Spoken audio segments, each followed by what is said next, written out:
Hi friends, welcome to my channel. ಗಡಿಯಾಚೆಯ ಓಡಾಟ ಮುಂದುವರೆದ ಭಾಗವನ್ನು ಮುಂದುವರಿಸೋಣ. ತರಬೇತಿ ಮುಗಿದ ಕೆಲ ದಿನಗಳಲ್ಲೇ ಅರವಿಂದ ಹಾಗೂ ಅವನ ತಂಡಕ್ಕೆ ಆದೇಶವಾಯಿತು. ಗಡಿಭಾಗದ ಕಾವಲು ಇದು ಪ್ರತಿಯೊಬ್ಬ ಸೈನಿಕನಿಗೂ ಗೌರವದ ಹೊಣೆಗಾರಿಕೆ. ಅರವಿಂದ್ ಹೃದಯದಲ್ಲಿ ಉತ್ಸಾಹವೂ ಸ್ವಲ್ಪ ಆತಂಕವೂ ಇತ್ತು. ಆದರೂ ಧೈರ್ಯ ಮಾಡಿ ಅವನು ತನ್ನ ತಂದೆ ತಾಯಿಗೆ ಹಾಗೆ ಅವರ ಜೊತೆ ಅನುಷಾಳಿಗೆ ಪತ್ರ ಬರೆದ. ನಾನು ನನ್ನ ಮೊದಲ ಕರ್ತವ್ಯಕ್ಕೆ ಹೊರಟಿದ್ದೇನೆ, ಚಿಂತೆ ಬೇಡ, ನಿಮ್ಮ ಪ್ರಾರ್ಥನೆಗಳು ನನ್ನ ಜೊತೆಯಲ್ಲಿವೆ ಅಂತ ಚಿಕ್ಕದಾಗಿ ಪತ್ರ ಬರೆದು ಇಬ್ಬರಿಗೂ ಬೇರೆ ಬೇರೆಯಾಗಿ ಕಳಿಸ್ತಾನೆ. ನಂತರದಲ್ಲಿ ಹೊರಡುವುದಕ್ಕೆ ತಯಾರಿ ಮಾಡಿಕೊಳ್ಳುತ್ತಾರೆ ಎಲ್ಲರೂ. ರೈಲಿನಲ್ಲಿ ಹಲವು ಗಂಟೆಗಳ ಪ್ರಯಾಣದ ನಂತರ ಅವರು ಗಡಿಭಾಗದ ಶಿಬಿರ ತಲುಪಿದರು. ಮಲೆಗಳ ನಡುವೆ ಹಿಮದಲ್ಲಿ ಮೂಡುವಂಥ ಮೌನವಾಗಿ ನಿಂತಿದ್ದ ಆ ಪ್ರದೇಶವನ್ನು ನೋಡಿದಾಗ ಅರವಿಂದನ ಮನಸ್ಸು ಗಂಭೀರವಾಯಿತು. ಇಲ್ಲಿ ನಗು ಗೀತೆಗಳ ಬದಲು ಗುಂಡಿನ ಸದ್ದು, ಕಾವಲು ಕೂಗಾಟ. ಮೊದಲ ದಿನವೇ ಅಧಿಕಾರಿಗಳು ಎಚ್ಚರಿಸಿದ್ದರು, ಇಲ್ಲಿ ಯಾವಾಗ ಶತ್ರು ದಾಳಿ ನಡೆಯುತ್ತದೆ ಅನ್ನೋದು ಯಾರಿಗೂ ಗೊತ್ತಿಲ್ಲ, ಸದಾ ಜಾಗರೂಕರಾಗಿರಬೇಕು. ರಾತ್ರಿ ಪಳಿ ಬಂದಾಗ ತಣ್ಣನೆಯ ಗಾಳಿಯಲ್ಲಿ ಅರವಿಂದ ತನ್ನ ಬಂದೂಕು ಹಿಡಿದು ಗಡಿಯ ಭಾಗದಲ್ಲಿ ನಿಂತ. ಅವನ ಆಕಾಶದತ್ತ ಸಾವಿರಾರು ನಕ್ಷತ್ರಗಳು ಮಿನುಗುತ್ತಿದ್ದವು. ಆ ನಕ್ಷತ್ರಗಳಲ್ಲಿ ಅವನಿಗೆ ತಾಯಿಯ ಕಣ್ಣುಗಳು, ಅನುಷಾಳ ನಗು ಕಾಣಿಸುತ್ತಿತ್ತು. ನಾನು ಇಲ್ಲಿ ನಿಂತಿದ್ದೇನೆಂದರೆ ಅವರು ಶಾಂತಿಯುತವಾಗಿ ನಿದ್ರೆ ಮಾಡಬಹುದು ಎಂಬ ಭಾವನೆ ಅವನ ಹೃದಯದಲ್ಲಿ ಹೆಮ್ಮೆ ತುಂಬಿತ್ತು. ಹೀಗೆ ಅವನ ಮೊದಲ ಕರ್ತವ್ಯ ಆರಂಭವಾಯಿತು. ಹಿಮದ ಮೌನದ ನಡುವೆ ಗಡಿಯ ಪಾಳಿಯಲ್ಲೊಬ್ಬ ಹೊಸ ಯೋಧ. ಹಾಗೆ ಗಡಿಭಾಗದ ಬದುಕು ಅರವಿಂದ್ ಕಲ್ಪಿಸಿಕೊಂಡಿದ್ದಕ್ಕಿಂತ ಕಠಿಣವಾಗಿತ್ತು. ಗ್ರಾಮದಲ್ಲಿ ಅವನು ಕಂಡ ಸೂರ್ಯೋದಯದ ಮೃದುವಾದ ಬೆಳಕಿಲ್ಲ, ಹೂವಿನ ಸುವಾಸನೆಯ ಗಾಳಿ ಇಲ್ಲ.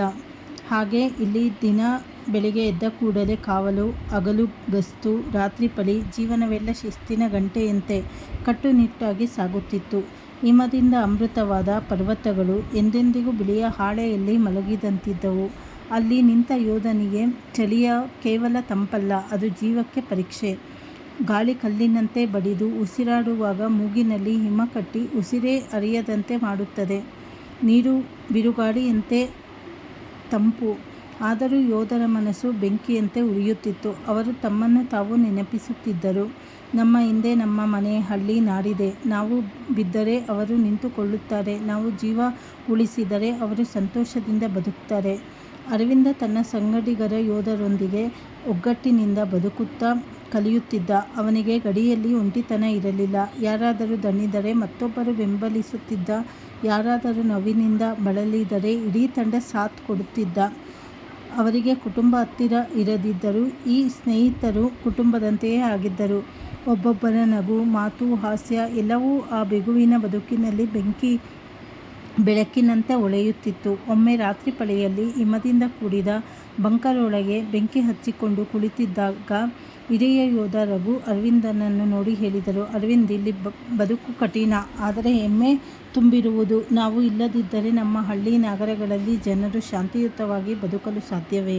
ನಮ್ಮನ್ನು ಯಾರೂ ನೆನಪಿಸಿಕೊಳ್ಳದೇ ಇರಬಹುದು, ಆದರೆ ನಮ್ಮ ಅಸ್ತಿತ್ವವೇ ಅವರ ನಿದ್ರೆಯ ಬೆಲೆ. ಈ ಮಾತು ಅರವಿಂದನ ಹೃದಯವನ್ನು ಇನ್ನಷ್ಟು ಗಟ್ಟಿ ಮಾಡಿತು. ಅವನ ಮನಸ್ಸಿನಲ್ಲಿ ತಾಯಿಯ ಮೃದುವಾದ ಮಾತು, ತಂದೆಯ ಶ್ರಮದ ಕೈಗಳು, ಅನುಷಾಳ ಕನಸು ಎಲ್ಲವೂ ಒಂದೇ ಬಾರಿ ಮನಸ್ಸಿನಲ್ಲಿ ಮೂಡಿದವು. ಅವನು ಆಲೋಚಿಸಿದ, ನನ್ನ ತಾಯಿ, ಅಪ್ಪ, ಅನುಷಾ ಎಲ್ಲರೂ ನಿದ್ರೆ ಮಾಡುವ ಪ್ರತಿಕ್ಷಣ ನಾನು ಕಾರಣ. ನಾನು ಈ ಹಾದಿ ಆಯ್ದದ್ದು ತಪ್ಪಲ್ಲ. ನಾನು ಹೋರಾಡುತ್ತೇನೆಂದರೆ ಅವರ ಬದುಕು ಸುರಕ್ಷಿತ.